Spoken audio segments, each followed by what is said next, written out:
Oke, Assalamualaikum warahmatullahi wabarakatuh. Apa kabar semuanya? Gak kerasa ya, kita udah mau hampir semester nih,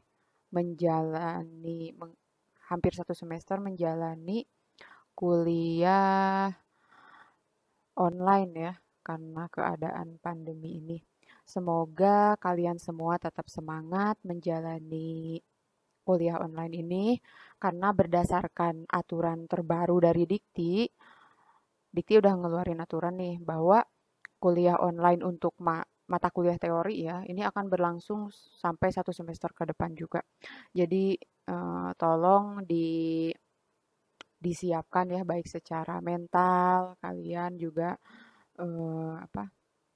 Kalau misalkan ada saran gitu ya untuk perbaikan ke depannya, jangan sungkan-sungkan sampaikan ya ke saya atau melalui PJ kelas kalian karena ya maksudnya untuk eh, perbaikan kita bersama ya. Karena di sini kita sama-sama belajar lah.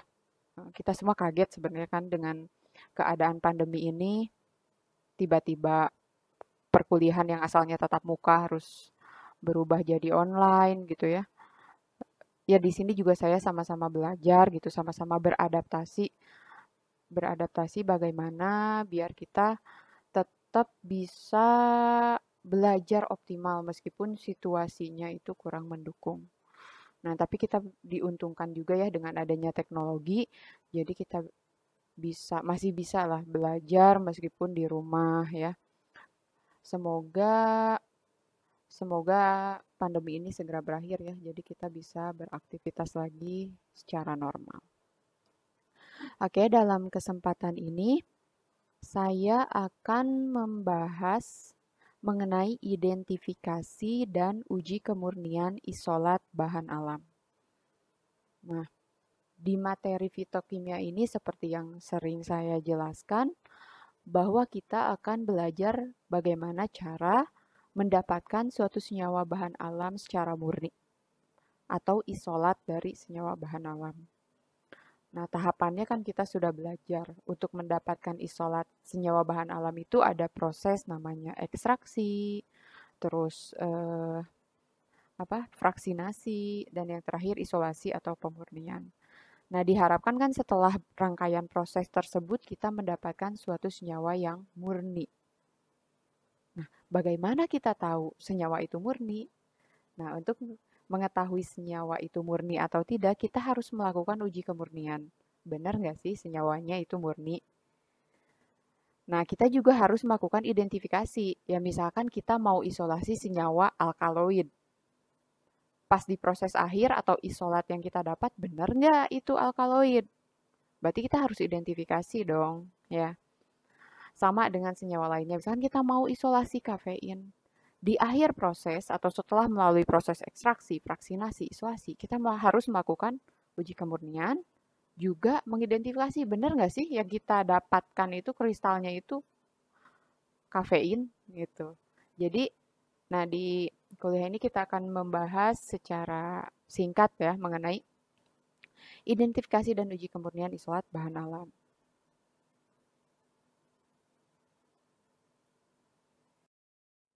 Nah, Nah, apa pengertian kemurnian baku ya? Kemurnian baku merupakan ungkapan yang menyatakan senyawa bebas dari senyawa asing atau batas toleransi maksimum terhadap cemaran atau senyawa asing yang masih diperbolehkan.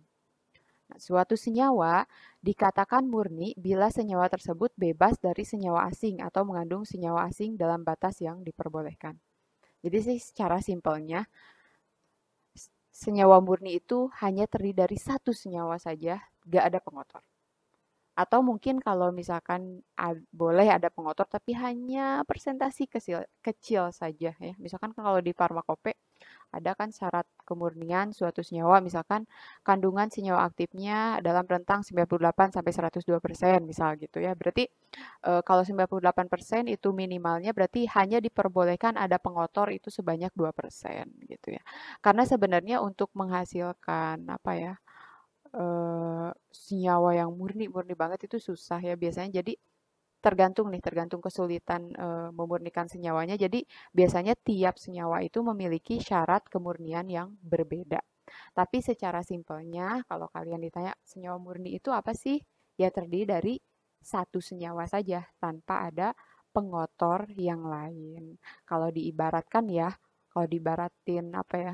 Misalkan perasaan kalian deh, kan ketika kita apa ya, menyukai seseorang gitu kan dikatakan murni itu kalau yang kita sukai itu hanya satu orang saja gitu. Kalau misalkan masih ada masih ada apa kenangan-kenangan dengan yang lain, nah berarti kan perasaan kalian dinyatakan belum murni gitu.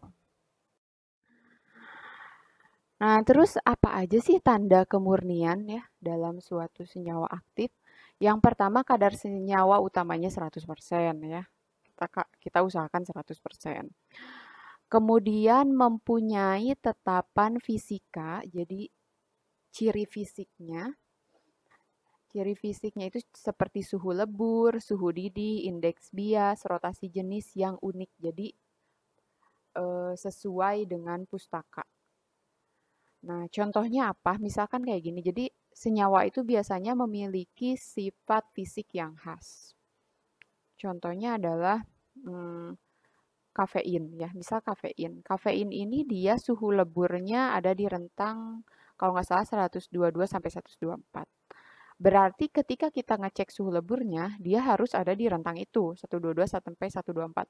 Kalau pas kita ngecek kristal nih, ceritanya kita mau ngisolasi kafein, kita dapat kristal. Pas dicek kristalnya, titik leburnya misalkan 100 derajat. Oh, berarti itu bukan kafein karena berdasarkan pustaka eh, titik lebur kristal itu ada di rentang 120 sampai 122, 122 sampai 124, misal seperti itu. Terus misalkan titik didih ya. Titik didih juga bisa jadi parameter parameter kemurnian. Ini contohnya di proses destilasi nih misalkan. Jadi kalau kalian mendidihkan etanol nih, etanol itu berdasarkan pustaka, dia titik didihnya 78 derajat Celcius ya. 78 derajat Celcius.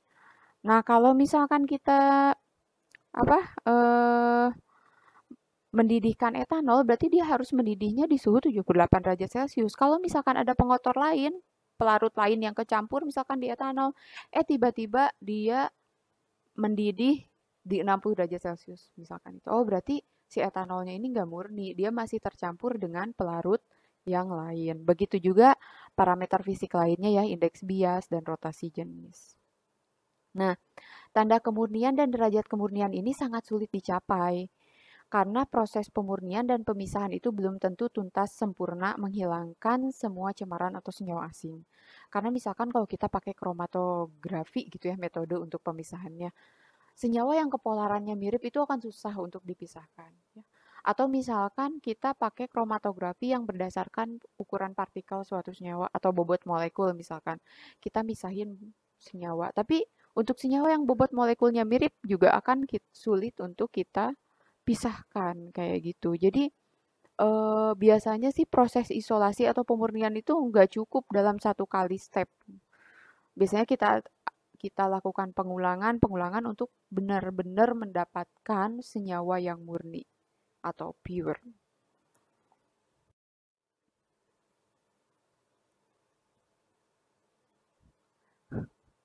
Nah, derajat kemurnian senyawa ini ditentukan oleh tiga hal. Yang pertama, kegunaan dari senyawa tersebut. Jadi kalau kita suka dengar apa ya, kalau kita beli bahan kimia misalnya, itu biasanya grade-nya ada beberapa macam gitu. Ada yang misalkan pharmaceutical grade, ada yang teknis, ada yang pro analisis gitu ya istilah-istilahnya.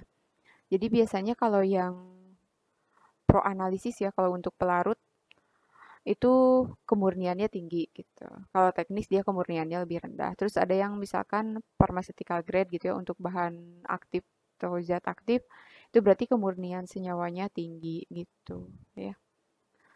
Nah, terus derajat kemurnian juga bisa diukur lewat kandungan cemaran ya. Misalkan kadar airnya nggak boleh melebihi berapa persen, terus dilihat dari susut pengeringan, terus kandungan logam beratnya juga bisa.